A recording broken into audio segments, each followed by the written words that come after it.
Today they are celebrating victory in the Middle East. Israel and Hamas have finally agreed on the first phase of a ceasefire in the Gaza Strip and the release of all remaining hostages. Today, October 9 at 12 o'clock local time, the ceasefire came into effect.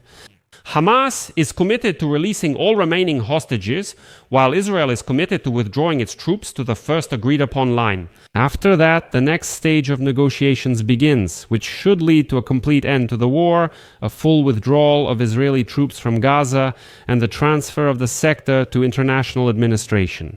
Donald Trump has already announced the end of yet another war, according to his count, the 8th, that he has stopped. But both in Israel and in Washington, they warn that this is very thin ice, and there are still a number of steps to go through before announcing the real end of the war. Although there is a certain optimism in Israeli cities, and even in Cairo people are celebrating the halt of the war in the streets, while the United States assures that everything is going according to plan. But let's take a sober look at the situation in this episode and analyze whether we should already talk about progress in ending the war in the Gaza Strip or if there is a risk of failure at the very first stage. I'll give a spoiler here. In Israel, they are sure that there is a rather high risk. My name is Alexei Pechi. Today is October 9th, according to the calendar. Let's discuss this topic together. But before we start this episode, I want to remind you that on this YouTube channel, several news and analytical segments are released every day so that you can stay up to date with absolutely all the news.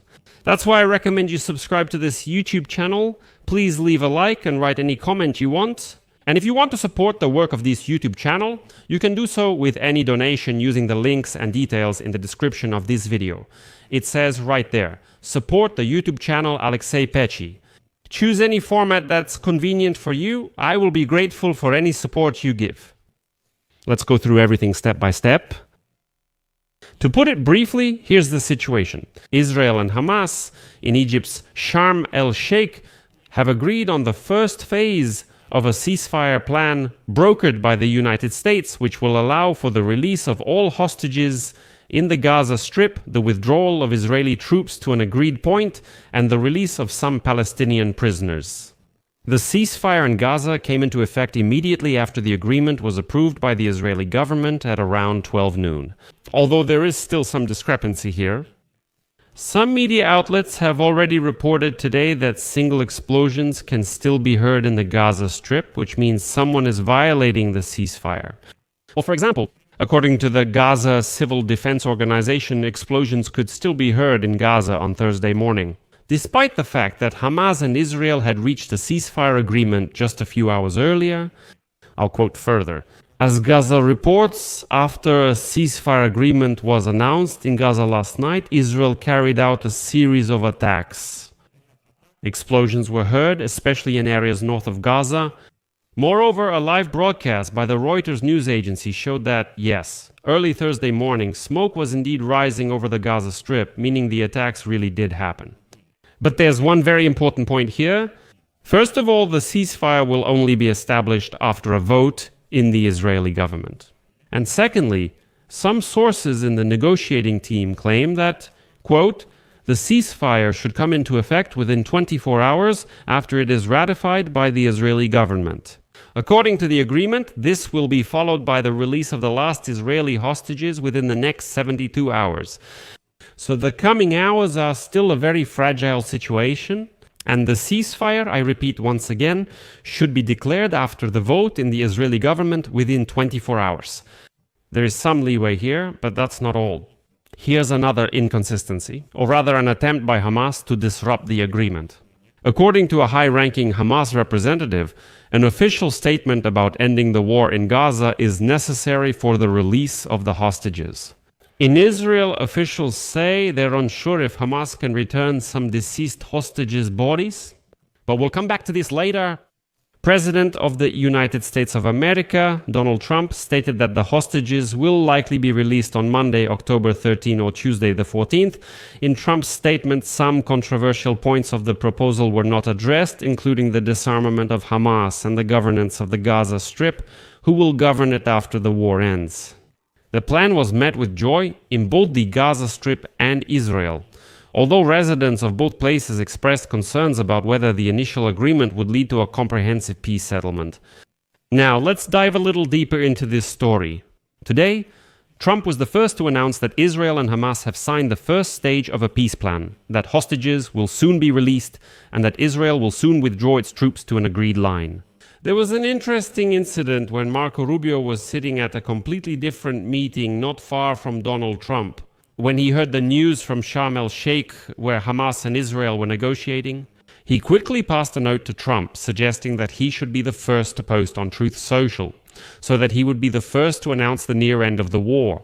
So in the end, Trump writes the following: "I am very proud to announce that Israel and Hamas have signed the first stage of a peace plan. This means that all the hostages will be released very soon, and Israel will withdraw its troops to an agreed line as the first step toward a strong, long-term and lasting peace. All sides will be treated fairly. This is a great day for the Arab and Muslim world, Israel, all the surrounding nations, and the United States. We thank the mediators from Qatar, Egypt, and Turkey who worked with us to make this historic and unprecedented event happen. Yes, blessed are the peacemakers," writes Donald Trump to us. And here the experts assure that he is proud. In order to reach a ceasefire agreement, both Israel and Hamas had to give up their maximalist goals. The main goals of Israel's war were the elimination of Hamas and the release of the hostages. If they manage to get the remaining hostages out of Gaza, Israel will achieve an extremely important military objective, which is also very, very important to the Israeli public. But Hamas still remains an undissolved terrorist organization. Hamas is weak, its influence has diminished, but it is still capable of attacking Israel again, as we saw, unfortunately, on October 7th 2 years ago, but it still exists. And this raises a lot of questions. Donald Trump's plan includes the release of all hostages held by Hamas and the withdrawal of Israeli troops to an agreed line. However, there is still no clarity on key issues, including the disarmament of Hamas, post-war governance of Gaza, and what security guarantees have been provided, if any, to prevent the resumption of hostilities. Okay, for now, let's just note they've agreed to a ceasefire. What's next? And Trump said that the hostages will likely be released on Monday or Tuesday. Palestinian prisoners and detainees are also supposed to be released, and Israeli troops are to be withdrawn from Gaza to an agreed line. Over the next 24 hours, we're likely to see just preparations for this process. And Trump is eager to really quickly put an end to the war in Gaza, and is even confident that its end is near. And in particular, Trump stated that in the coming days he will go to Egypt and then visit Israel. And according to Trump, the Israelis allegedly asked Donald Trump to deliver a victory speech in the Knesset. The Knesset is the parliament of Israel. Trump wrote very loudly, quote, "Yes, God bless the peacemakers. However, the peacemakers still have a very long way to go. Most points of Trump's plan, especially those concerning post-war governance of Gaza and Israel's demands for Hamas to disarm, remain unresolved. Nevertheless, Netanyahu, who has repeatedly promised a complete victory over Hamas in Israel, presents this as a decisive turning point. Israeli officials emphasize that they have managed to secure the release of hostages while maintaining a significant military presence in the Gaza Strip, while Hamas conditioned the release of hostages on the near-complete withdrawal of Israeli forces. Most Israelis, of course, are pleased with this news, as polls show that a significant portion of the country still supports any deal that brings the hostages home. Netanyahu's hardline coalition partners, Itamar Ben-Gvir and Bezalel Smotrich. They consider the agreement a defeat and are threatening the stability of the government if the ceasefire continues. They say if not, they'll try to destabilize the government. Although it seems that Netanyahu promised both Smotrich and Ben-Gvir that, for example, they are not going to release any particularly notorious Palestinian terrorists who are in Israeli prisons. This became a kind of compromise.